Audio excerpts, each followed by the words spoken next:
So, hello.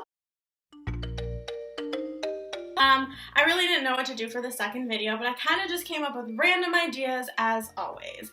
So I've been noticing a lot of people posting like packing list videos, which are Nico here to let you know that noise in the back was me burning myself. super helpful. A Disney college program checklist. That's not necessarily what you should pack, but things that you should do. For a lot of us who are starting the program in January or in February, it is coming up super close, and so as we're kind of on crunch time, I thought this would be really helpful. Wow, I can't speak. So the first thing I have on here is packing. So if you're just like me, you're not going to pack until 2 days before, because I did that. And then I rushed the night before to make sure I had everything. So depends. Some people like to pack way ahead of time. Some people don't. But if you're one of those people that's just like me and likes to procrastinate until the very last minute, I suggest you make a list.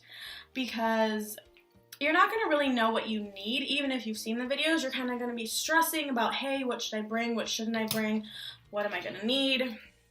So heads up, if you're going to be there during the beginning of the year and also later on during the summer, you need to bring all types of different clothing, which sucks if you're flying. You're going to have to pack your stuff, but I think making a list ahead of time is just going to be super helpful so you know what you want and what you don't want. And it's also going to be really nice because once you get there, you're not going to be like, where's like this thing that I really wanted to wear, and you realize that you forgot to pack it, because that happens to people who are procrastinators and don't make lists.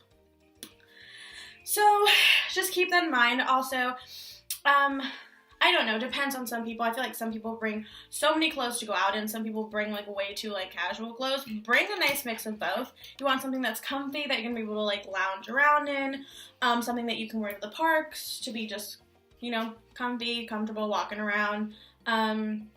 If you like to Disney bound, or even if you like to dress up and do photo shoots, bring something super cute. Yes, you can buy stuff once you get there, but if you already have it, don't waste your money. Please remember to bring enough business casual stuff. You don't need it too often, but it's so much better to just have it at least 2 outfits that you can wear, than to be freaking out later that you don't have the right amount of stuff. And then just stuff to go out in is also really helpful because, you know, you might want to go out. Just, you know, make sure you have enough things with you. And don't forget comfy PJs for pajama parties. Or just cause. Some of us have started to get our onboarding stuff, all the documents that you have to sign. If you've done the college program before, there's a good chance that a lot of the things you put on there are saved, so bless, because it is a lot of paperwork. Make sure that you have enough time to fill it out.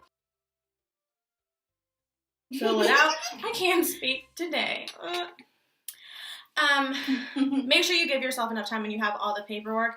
And helpful tip, a lot of the questions that people ask on the page are in the paperwork. A lot about Disney looks, a lot about their ticketing, a lot of stuff is in there. Please actually read it all. I know a few people who, you know, have gotten termed because they didn't read that stuff. And yes, it's tedious. Yes, it's a lot. It's basically its entire booklet, but I guarantee you that it's going to be so worth it that if you actually read it, and it's pretty interesting things. I just think it's worthwhile in the end to know what you're getting yourself into and not figure out later when it's too late. Towards the end, of course, they give you a list. Just like any other job, you need to bring in documentation, in order to work, in order to set up all that paperwork stuff. So please get them together ahead of time. I know a lot of people who are organized are just like, oh, I'll have enough time to do this. People who aren't even organized are just like, I'll have enough time to do this. Trust me, give yourself more than enough time. It's so much better than the last week coming up and you're literally rushing everywhere to find things, or people who just don't even read the things. I knew a few people that started the program last time that I did, and they had to get taken to like, I don't even know where it was, but they didn't even have like their social security on them. They didn't have identification. Like, don't be one of those people. Please prepare yourself ahead of time. You're an adult. You should know how to do this, but just saying. Other,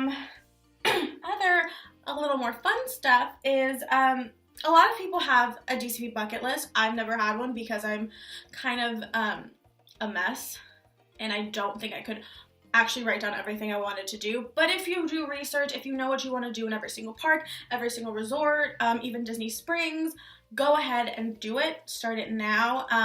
It's better for you to like improvise it later, to add on things, like things that you didn't realize you wanted to do.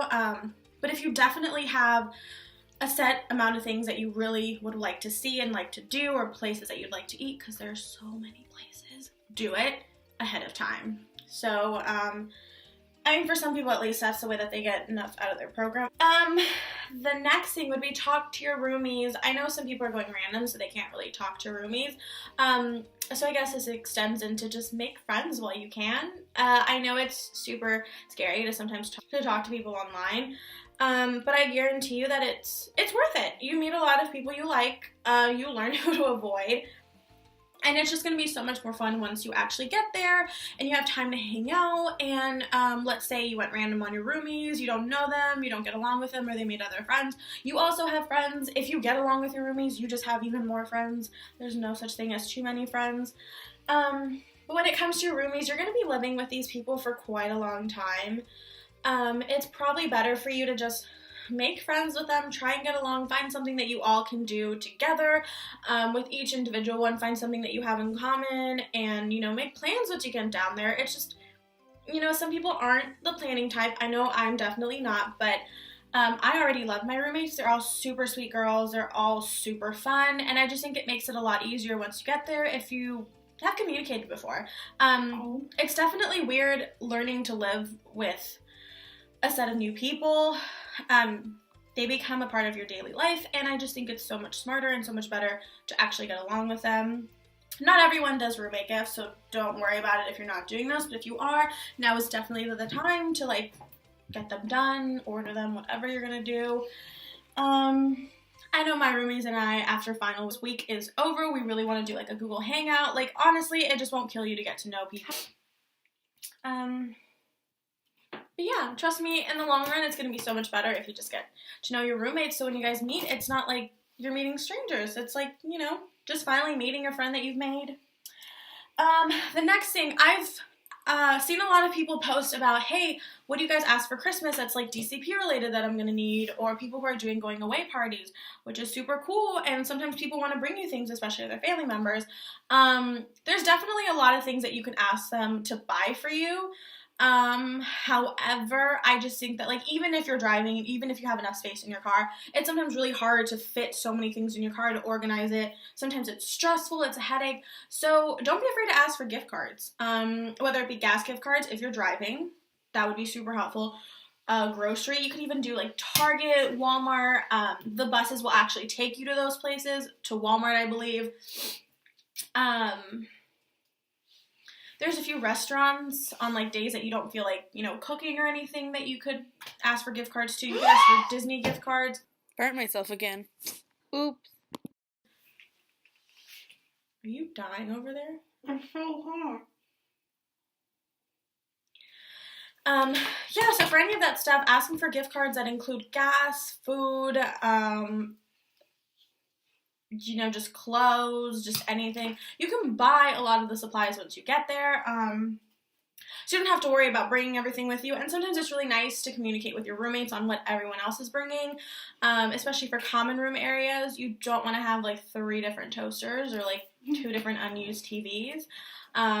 So again, I'm not a very big planner, but I know in those situations, sometimes it just really works out to plan ahead of time and know what you're doing rather than like just bringing too much. That's always the issue. Gift cards are always the way to go. So now a lot of people are driving, some are flying. If you're driving ahead of time, make a bomb playlist. I don't know how far some people are driving. I know I'm driving like 18 hours. Yeah, that's a long time. So for that, you definitely want to make a playlist that'll keep you alive. Get some awesome snacks. That's always needed. You can pick some up on the way. But just your favorite things to make it a little bit more bearable. Dress comfy while you're in that car. And the most important thing, I think, is to map it out. Make sure you know where you're going. Make sure you know where the stops are. Make sure you know where everything is. You could also find games to play, but not if you're driving by yourself. So if you're driving with other people, games are fun. If not, that bomb playlist is going to come in handy. But I think the most important thing is to map it out. You can always just kind of wing it, but just remember to give yourself enough time to get there. Check-in's usually very, very early, so you don't want to get there that day. Flying, pretty much the same rules apply. You don't really have to map it out, but make sure you have transportation from the airport, even to the airport, you know when you're getting there. I always suggest Southwest for flights because you get 2 free checked bags. The prices are never that bad. Honestly, I should be their spokesperson because I always fly Southwest, and I always recommend it to other people. You also do the same things. Be super comfortable. Make sure that you have some entertainment. Even if the plane does offer it, you know, bring a book, bring a movie on your laptop. You know, make sure your, like, iPod or your phone has everything that you need to listen to. And again, it doesn't hurt to have good snacks. Either you get them there or you bring something with you. And one of the last things that I really did want to bring up is budgeting. I am super awful at it. When I got there, I brought, you know, a few $100s, which was good because the thing is you're going to have to go shopping your first week. You don't get paid until the 2nd or 3rd week, and even then it's not a lot because it's just, you know, some of your first classes. You don't get a lot of training until probably the 2nd week. And so it's stressful to have to live off of absolutely nothing if you don't bring anything. So try and budget while you're down there. I don't think you need a ton of money, but again, it's so much better to have more money in this situation than to have less. Make sure you have enough to buy food. You definitely need food to survive. Make sure you have enough for gas if you have a car. If not, housing, transportation really isn't that bad. That's something that I can talk to you about later. Make sure you're just prepared. I know it's really hard. I know some people ask, like, specifically, what kind of money, like, you know, how much money do I need? Like, what am I going to need to get there? Again, just make sure you have enough for at least 2 weeks to eat. Make sure you have enough to get all the essentials. Once I got down there, I decided to buy most of my, like, bathroom things and all that stuff. So just make sure you have enough to live, which for some people is really hard. So I'm sure I wish I had it on me, but there's actually a few budgeting apps that if you ask around, people are just like, hey, this works really well. If you have a job, you can just start saving your checks. I know what I did with my last 2 checks last time is that I just didn't cash them in until I got there, so it was just a lot easier to not spend that money ahead of time. And again, I had more money that I needed, but it was just so much easier. It's a lot less stressful, and trust me, you'll appreciate it. So that's kind of all the things that I can remember at the time.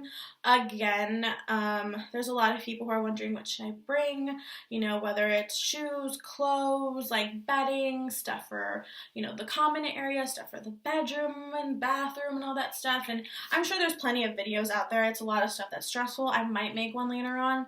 But for the meantime, don't forget all the other things that you definitely need. I feel like a lot of people forget about the getting there in the first 2 weeks rather than the entire time you're living there. And again, it's just as important. So I hope that this video helped. I hope that there's a few things on here that you were like, oh crap, like I did not think of that. Or just like, oh awesome, gotta remember that one. But again, if anybody has any questions, you know where to find me. My Instagram is down below and I'll answer anything. And so, have a wonderful day. Kisses to my fans. Oh, one of you. Thanks, Mom, for watching. Just kidding. My mom doesn't watch these, but Nicolette does. Thanks. Oh, and also to my second mom for watching them. Thanks, Mama Lisa. This one's for you. And to all other, like, 5 of you people that watch me. I appreciate it. It's nice to know I'm not talking to just myself. Turned it off. You're done filming? Yeah. Good. I can't stand laughing at your jokes. Okay, well, I can't stand you being here, but you literally are always up my... Hi, me. Hi, I'm Jen Bandana, and you're watching Disney Channel. Is it Bandana or Bandana? I don't know what's your last name. I can't speak. Like, some of us have started... Some have to burp. Oh, boy. Nice. Sorry. Oh, my God, I have to burp again. Your gas. With the packing, just, oh my God, did you burn yourself?